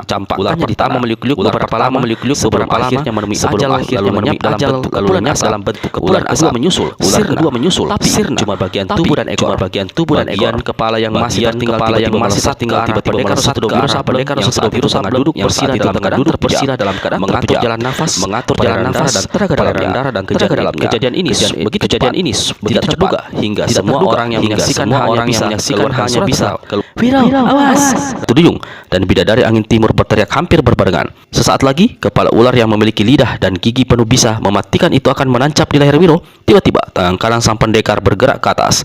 Potongan kepala ular tergenggam dalam genggaman Wiro. Sekali tangannya meremas, terdengar suara berkeretakan. Kepala ular titisan balas dendam Dewi Ular hancur, lalu berubah menjadi kepulan asap dan lenyap. Perlahan-lahan, Wiro buka kedua matanya. Murid Sinto Gendeng ini tiba-tiba tersentak kaget ketika melihat di kepalanya menyeruak sosok setengah badan seorang gadis cantik mengenakan mahkota berbentuk kepala ular. Dewi Ular, desis Wiro. Sosok gaib itu lontarkan senyum dingin dan angker. Kali ini aku gagal membunuhmu pendekar 212, tapi rohku akan kembali menitis dan membalas kematianku dan guruku Ratu Ular. Habis berkata begitu, sosok Dewi Ular lenyap laksana kepulan, laksana asap dihembus angin. Sesaat setelah sosok gaib Dewi Ular lenyap, Sabainan Rancak melangkah mendekati mayat Sultan Alam Raju di langit. Dia balik pakaian Sultan Alam, ditanggalkannya mantel sakti. Lalu dia juga mengambil mutiara setan yang ada pada kakek itu. Merasa keadaan sudah aman, Ratu Duyung, Bidadari Angin Timur, dan Putih Andini segera hendak melompat menghampiri Wiro. Tapi kakek segala tahu kerontangan kalinya. Dewa tua tiba-tiba berteriak, "Jangan bergirang hati dulu, muridku Anggini masih tersekap di lembah akhirat." Habis berkata begitu, Dewa tua berkelebat tinggalkan tempat itu. Kami ikut bersamamu, teriak tua gila. Dewa Sedih menggerung keras. Kalian apa tidak berniat melepaskan diriku yang masih terikat? Aku juga. Teriak Dewa ketawa sambil mesam-mesam lalu tertawa bergelak. Kalian dua pengkhianat tak berguna. Perlu apa melepaskan kalian? Biar kalian pada mampus berdiri di tempat ini, teriak Sinto Gendeng. Jangan salahkan kami. Ratap Dewa. Kami berdua jadi korban tipuan Datu Sesat itu. Kami dikebiri, anggota rahasia kami dicopot dan disembunyikan di suatu tempat rahasia. Bagaimana kami bisa melawan? Semua orang jadi melonggak mendengar penjelasan Dewa Sedih itu. Sinto Gendeng berpaling pada Dewa Tua lalu berkata, "Lepaskan bela sakti yang mengikat mereka. Jika nanti terbukti keduanya berdusta, akan kuremas hancur burung mereka." Dewa Tua dengan cepat melepaskan ikatan benang sakti yang membuat Dewa Sedih dan Dewa Ketawa serta kedelai tunggangannya tak bisa bergerak. Begitu mereka bebas, Dewa Sedih menangis melolong-lolong. Dewa Ketawa mengangkat kedua tangannya sambil tertawa girang. Tuh apakah Edan? Hentikan tawa dan tangis kalian. Ayo sekarang, buktikan kalau kalian benar-benar dikebiri, tidak punya burung lagi. Hardik Sinto Gendeng, Dewa Sedih dan Dewa Ketawa tertegun saling pandang. Tiba-tiba, Dewa Sedih angkat tinggi-tinggi pakaiannya berupa selempang kain putih, sedang Dewa Ketawa turunkan celana hitam gombrong yang sampai ke paha. Di bawah perut kedua kakak ini memang tidak ada apa-apa. Kosong licin. Putih Andini, Bidadari Angin Timur, Ratu Duyung palingkan muka dengan wajah bersemu merah. Para nenek sunggingkan senyum seperti jijik, tapi melirik juga lalu berusaha tertawa menahan tawa cekikikan. Lain halnya dengan tua gila, kakek segala tahu, Naga Kuning, Bujang Gila Tapak Sakti, Wiro dan si setan ngompol serta Dewa Tua yang saat itu tegak sambil memanggul jenazah Iblis Putih Ratu Pesolek. Semuanya tertawa terpingkal-pingkal sampai keluar air mata melihat pemandangan aneh tapi nyata itu. Lembah akhirat diselimuti kesunyian. Dengan Naga Kuning sebagai petunjuk jalan, rombongan orang-orang dari tepi barat Telaga Gejemungkur langsung menuju satu-satu bangunan yang ada cahaya lampu minyak menyala. Itu adalah tempat kediaman Ki Juru Tenung alias Mangkutani. Hanya tinggal beberapa belas langkah lagi dari bangunan, tiba-tiba pintu terbuka. Seorang bertubuh kurus kerempeng tanpa pakaian terbungkuk-bungkuk keluar menggotong sesosok tubuh. Sosok ini kemudian dilemparkannya dekat sebuah sumur. Astaga, orang yang dilemparkan itu adalah anakku, Panji, kata Raja Tua Datuk Paduka Intan alias Sidi Kunian. Jangan-jangan anakku sudah diapa-apakan orang. Datuk Paduka Intan serta-merta hendak melompat keluar dari dalam rombongan, tapi dicegah oleh tua gila. Kakek ini berpaling pada Naga Kuning yang tegak di sebelahnya. Kau kenal siapa nenek-nenek Edan yang bertelanjang dada itu? Namanya Mangkutani, biasa dipanggil Ki Juru Tenung. Dia orang kepercayaan Datu Lembah Akhirat. Dia punya penyakit aneh. Penyakit aneh bagaimana? Tanya Datuk Paduka Intan. Aku tahu nama penyakitnya, tapi kata orang dia sering bersuka-suka dengan perempuan sejenisnya. Semua orang tampak heran mendengar keterangan si bocah. Ada di antara mereka yang tidak mengerti. Ada yang tahu apa yang dimaksud, yang tahu apa yang dimaksud langsung menjadi dingin tertengkuk masing-masing. Kakek segala tahu mendongak. Wiro dan Bujang Gila Tapak Sakti saling pandang lalu sama-sama menyengir. Dewa Tua memandang melotot pada Naga Kuning. Jahanam, pasti muridku sudah akan kubunuh si Juru Tenung keparat itu. Jenazah Iblis Putih Ratu Pesolek diturunkannya dari bahu dan dibaringkannya ke tanah. Ketika Dewa Sedih melompat meninggalkan rombongan, Raja Tua Datuk Paduka Intan segera mengikuti. Dewa Sedih keluarkan suara menggerung. Dewa Ketawa terbahak tertahan-tahan. Yang lain-lainnya mau tak mau ikut berdiam diri. Akhirnya semua menyerbu ke arah bangunan. Di sebelah belakang Dewa Sedih terdengar meratap. Jangan kalian bunuh manusia satu ini. Kalau dia sampai mati, bagaimana nasib diriku? Aku akan kehilangan anakku seumur umur. Kalaupun bertemu, bagaimana aku memasangnya? Aku malu. Ki Juru Tenung kaget pukang kepalang ketika menyadari tiba-tiba bermunculan banyak orang walaupun dalam keadaan bugil, tapi si nenek sama sekali tidak berusaha menutupi auratnya. Malah dia berteriak pada Dewa Sedih. Dewa Sedih, ada apa? Siapa orang-orang ini? Mana Datu Lembah Akhirat? Datumu sudah mampus. Giliranmu hanya tinggal beberapa kejapan mata saja. Katakan, Di mana muridku Anggini? Dewa tua melompat di hadapan Ki Juru Tenung, lalu tangan kanannya mencekik leher, sedangkan tangan kirinya membuntir dada si nenek yang kempes peot hingga orang ini melolong kesakitan. Sementara itu, Datuk Paduka Intan dan Putih Andini bergegas ke tempat Panji tergeletak. Pemuda ini ternyata berada dalam keadaan tertotok. Ayahnya segera melepaskan totokannya. Begitu bisa bergerak dan bersuara, Panji berkata, "Ayah, tolong Anggini, dia ada dalam bangunan itu." Datuk Paduka Intan berkelebat ke arah bangunan. Namun Dewa Tua sudah lebih dahulu menghambur laksana terbang. Namun kedua orang tua ini begitu masuk ke dalam bangunan serta-merta keluar lagi. Mereka memberi isyarat pada Ratu Duyung, Bululani dan Bidadari Ngintibur. "Muridku agaknya dalam keadaan pingsan. Walau kelihatannya tidak cedera, tapi aku dan Datuk Paduka Intan tidak mungkin menolongnya. Dia dalam keadaan tak berpakaian. Lekas kalian membantu." Mendengar itu, 3 orang perempuan tadi menerobos ke dalam bangunan. Tak lama kemudian mereka keluar lagi sambil memapah Putih Andini yang sudah berpakaian lengkap miliknya sendiri. Wiro hendak melangkah mendekati Anggini, tapi urung ketika dilihatnya Panji telah lebih dahulu mendekati si gadis. Begitu berhadapan-hadapan dengan Panji, Anggini menangis keras. Panji langsung saja merangkul murid Dewa Tua ini lalu membawanya ke satu tempat yang lebih tenang. Akan halnya dengan Ki Juru Tenung, begitu Dewa Tua melepaskannya, langsung saja si nenek hendak melarikan diri. Tapi tahu-tahu Dewa Sedih dan Dewa Ketawa sudah mengapitnya. Kau dulu yang mencopot perabotan kami. Kau juga yang menyimpannya. Kalau barang itu tidak segera kau ambil dan pasang, tubuhmu akan kami bikin lumat. Aku sedih, aku malu, aku juga benci. Ki Juru Tenung ketakutan setengah mati mendengar ancaman Dewa Sedih itu. "Kalau kalian berjanji tidak membunuhku, aku akan mengambilkan barang-barang kalian. Pasti utuh dan tidak ada yang kurang." Juru Tenung keparat. "Ayo, jangan banyak mulut. Ayo jalan," kata Dewa Ketawa sambil menjambak rambut aut-autan si nenek lalu tertawa bergelak-gelak. Karena apa yang telah terjadi atas diri Dewa Sedih dan Dewa Ketawa. Maka ketika 2 kakek ini menggiring Ki Juru Tenung, yang lain-lain segera mengikuti, kecuali Anggini dan Panji. Si nenek bugil membawa orang-orang itu ke sebuah ruangan gelap di satu bangunan tak jauh dari tempat kediamannya. Setelah 2 buah lilin dinyalakan, kelihatanlah bahwa dalam ruangan itu ada sebuah lemari besi memiliki 20 laci. Masing-masing laci diberi nomor 1-20. Dengan menekan sebuah alat rahasia, Ki Juru Tenung membuka laci nomor 12 dan 13. Dewa Sedih dan Dewa Ketawa memperhatikan dengan hati berdebar. Dari dalam masing-masing laci, Ki Juru Tenung keluarkan sebuah benda yang membuat semua perempuan yang ada di tempat itu berpalingkan kepalanya dan akhirnya melangkah mundur menuju pintu. 2 buah benda itu ternyata memang adalah anggota rahasia laki-laki yang diserahkan pada satu Dewa Sedih dan satunya lagi pada Dewa Ketawa. "Kalau kalian sudah siap, aku akan segera membasahkan kembali di bawah perut kalian.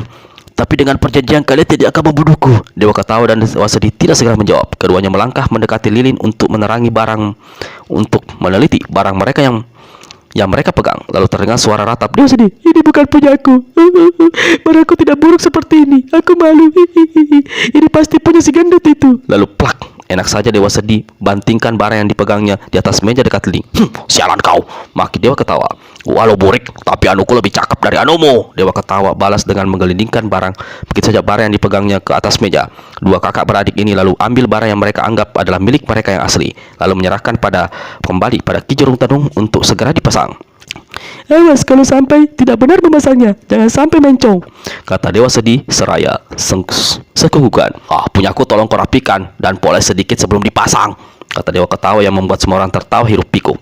Dengan cepat Ki Juru Tenung lakukan pekerjaannya. "Gila, aku tak bakal percaya kalau tidak melihat sendiri," kata setan ngompol lalu tertawa cekikikan dan terkecik-kecik. Aduh. Bagaimana rasanya sobatku kebo bunting?" tanya pendekar Setudabiro Sableng pada Dewa Ketawa. Yang ditanya tertawa gelak-gelak tapi tak menjawab. Agak berat rasanya, tapi tak tanya apa. Nanti kalau sudah biasa pasti terasa enteng." Dewa Sedih sesungguhkan kembali. Dia berpaling pada Sinto Gendong. "Itu, walau kau sering jengkel padaku, tapi aku tetap menganggap kau adalah sahabatku. Aku tidak percaya pada si Juru Tenung ini. Coba kau periksa apa barangku sudah betul dudukannya. Aku sedih kalau sampai salah." Karuan saja Sinto Gendong menyumpah panjang pendek. Yang lain-lain tak dapat menahan ketawanya. Tiba-tiba Dewa Tua maju mendekati Ki Juru Tenung. Ada apa?" Si nenek mundur ketakutan. "Kalian sudah berjanji tidak akan membunuhku." "Yang berjanji adalah Dewa Ketawa dan Dewa Sedih. Yang lain-lain termasuk aku tidak pernah berjanji," jawab Dewa Tua. "Selama menjadi kaki tangan Datuk Lembah Akhirat, dosamu sedalam lautan setinggi langit. Terlebih lagi kau telah menodai muridku." Aku bersumpah, dia masih tetap perawan sampai saat ini," kata Ki Juru Tenung. Dewa Tua menyeringai. Tiba-tiba seperti direnggut setan seringai lenyap. Tangan kanannya bekerja. Plak. Sosok tubuh kurus kerempeng dan bugil kijurut todong melintir lalu terbanting ke lantai ruangan. Orang ini mati dengan kepala rengkah. Kesunyian berbau maut di tempat itu tiba-tiba dipecah oleh suara teriakan Panji di luar sana. Matahari muncul, gerhana berakhir. Semua orang yang ada di tempat itu berhamburan keluar dan memandang ke langit. Memang benar-benar saat itu sang surya secara perlahan-lahan memperlihatkan diri, tersembul dari balik bulan yang selama ini menutupinya. Kegelapan yang menyungkup bumi pupus, udara secara perlahan-lahan pula menjadi terang. Semua orang berteriak gembira. Selagi semua perhatian tertuju ke atas langit, Pendekar 212 tiba-tiba melihat seorang berjubah dan bertutup kepala hitam melangkah di antara pepohonan tak jauh dari tempatnya berdiri. Orang ini berjalan tundukkan kepalanya tanpa melihat ke kiri kanan. Wajahnya tak terlihat. Di tangannya dia membentang sebuah kitab yang sudah robek-robek dan terbuat dari daun lontar. Sambil melangkah, dari mulutnya tidak henti keluar suara seperti orang yang tengah membaca atau merapal tulisan yang ada di dalam kitab itu. Pendekar 212 perhatikan orang itu tak berkedip. Matanya kemudian melihat tangan kanan orang itu tidak memiliki jari kelingking alias buntung. Sepasang mata murid Sinto Ganda membesar, entah mengapa. Dia tiba-tiba saja hatinya berdebar. Detak jantungnya menggejang. Aneh, membanting Wiro. Satu-satunya manusia yang perawakan seperti orang yang lewat itu, berjari kelingking, tangan kanan buntung adalah Pangeran Matahari. Tapi jelas dia sudah tewas di Pangandaran. Atau mungkin Tengku Pendekar 212 menjadi dingin. Wiro bermaksud hendak mengikuti orang itu. Namun saat itu bidadari yang timur, Ratu Duyung, dan melambaikan tangan memanggilnya. Ketika Wiro berpaling, orang yang berpakaian dan bertutup kepala hitam itu terhanyap. Pangeran Matahari, desis Wiro kembali. Dalam keadaan seperti itu, murid Sinto Gendeng ini lupa kalau dia memiliki ilmu menembus pandang yang bisa melihat sesuatu di kejauhan. Sebagai penutup cerita, dapat dituturkan bahwa Panji bersama Anggini menyeberang ke pantai Pulau Andalas menuju ke tempat kediaman Nyanyuk Amber. Kembali ke tempat kediaman Nyanyuk Amber di Danau Meninjau, Sinto Gendeng kembali ke puncak Gunung Gede ditemani oleh kakek segala tahu. Dewa tua setelah mengurus jenazah iblis putih Ratu Pesolek dihadiri oleh semua orang yang ada di tempat itu. Bersama-sama Putih Andini memencilkan diri dari dua tempat terpisah di pantai selatan. Andam Suri kembali kepada suaminya, Raitu Rajo Tua Datu Padoko Intan, dan menetap di puncak Gunung Merapi. Sementara kerajaan pulaunya yang disebut Kerajaan Sipatokah diserahkan pada seorang kerabat karena istrinya atau ibu Panji telah berpulang sebelum dia meninggalkan pulau dan untuk mencari Panji. Yang paling berbahagia adalah Tua Gila dan Sabainan Raja. Kedua orang ini memutuskan kembali hidup bersama dan menetap di puncak Gunung Kerinci. Bulurani mengembara ke Gunung Kidul untuk mencari kakak angkatnya bernama Bulu Lawang. Bujang Gila Tapak Sakti mendapat tugas baru untuk mencari hantu Balak Anam setelah Ratu Duyung memberitahu bahwa kalung sakti milik Sabainan Raja berada dalam lubang luka di tubuhnya. Yang terakhir adalah Pendekar 212. Dia seolah memboyong bidadari yang timur dan Ratu Duyung dalam perjalanan bersama. Sesetan ngompol naga kuning dalam bingungnya akhirnya secara diam-diam mengikuti Niro dan dua gadis cantik menuju ke timur. Jangan lupa like, share, and subscribe terus channel Arfan Ramadan Official. Terima kasih.